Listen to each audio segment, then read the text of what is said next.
Tom, meanwhile, had closed his grip around the metal edge of the roof. He yanked it once, and then a second time, and then it was like he'd taken hold of the pull tab on a can of peaches. He just peeled back the top of that Merc and flung it to the pavement. In the crashing instant that followed, Joan told me that she was aware of only three things: Johnny screaming in fury, the pale radiance of the moon filling up the car like water, and the monstrous silhouette of Tam's massive, asymmetrical head peering down at her against a field of stars. She reacted instinctively, shrieking as Tom reached inside the passenger cabin, fished her out, and set her gently on her feet beside the car. Johnny, meanwhile, had exited the driver's side door, the tire iron he kept under the seat in hand.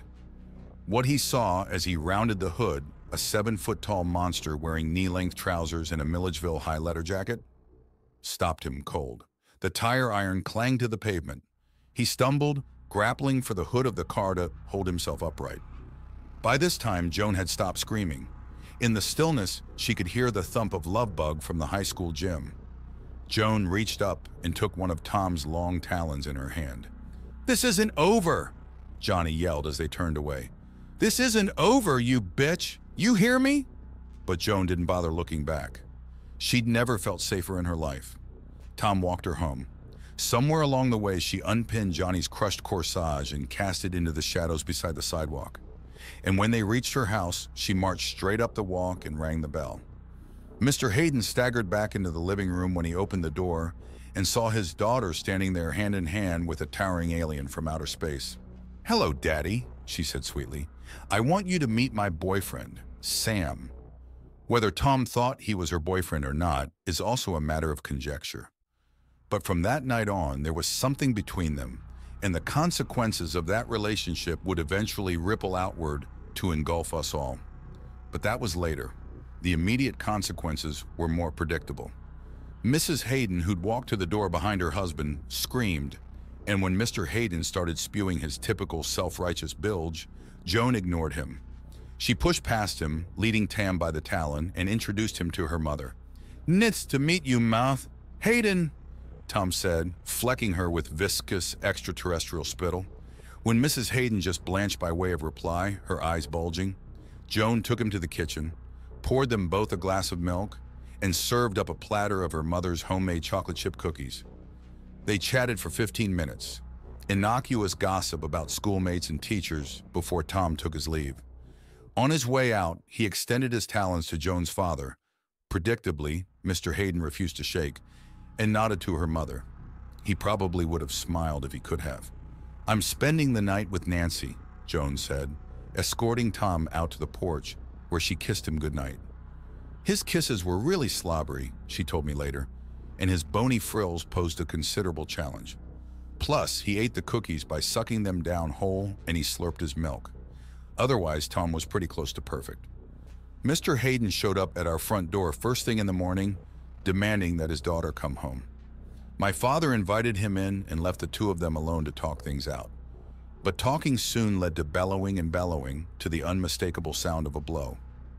When my father walked back into the room, Joan had one hand to her cheek, but she wasn't crying. She told me later that she was done crying over that man, and as it turned out, she was too.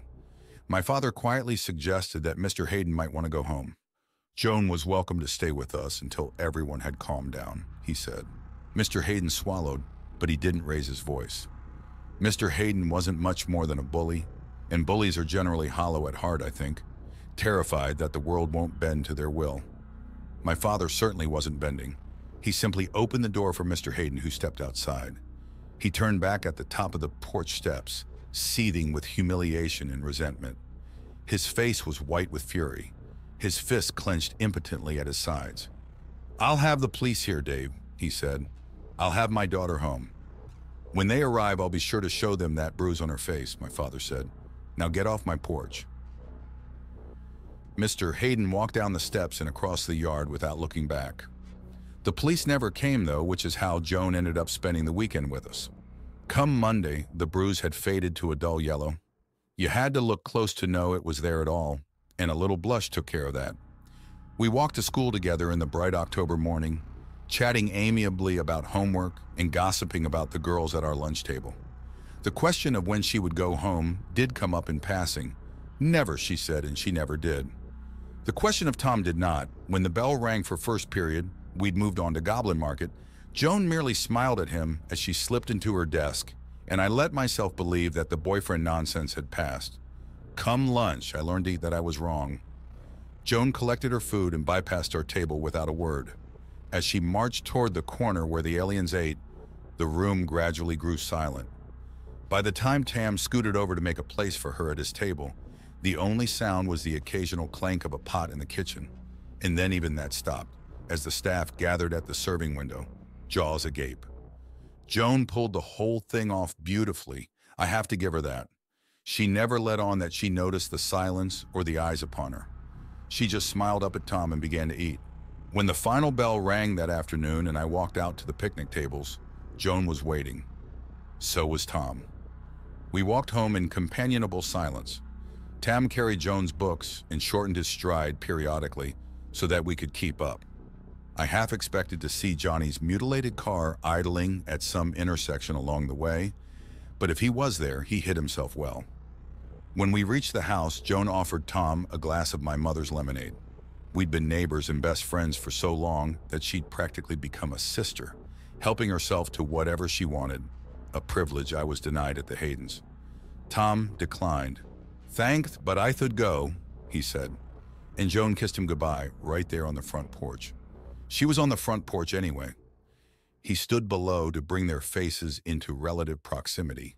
Then he was gone, striding off down the sidewalk while Joan mopped the alien drool off her face with a kitchen towel. Joan's mom watched from her kitchen window. My mom watched too. I caught the telltale twitch of the living room curtain from the corner of my eye. But she didn't say a word when we came in, just smiled and offered us some leftover lemon meringue pie. Joan and I were puzzling over algebra problems in my room when the phone rang. My mom stuck her head in the door. "Joan, your mother wants to speak with you." "I don't have anything to say to her." "Joan, please, you should..." Joan looked up. When she spoke, she was neither angry nor rude, just matter of fact in a way that brooked no argument. "I'm sorry, Mrs. Miller. We don't have anything to say to each other now. If you want me to leave..." "Of course, I don't want you to leave. You're always welcome here, Joan." Mom gave me a look of mute appeal. But what could I do? And then Joan said, "Thank you, Mrs. Miller," and turned back to her homework.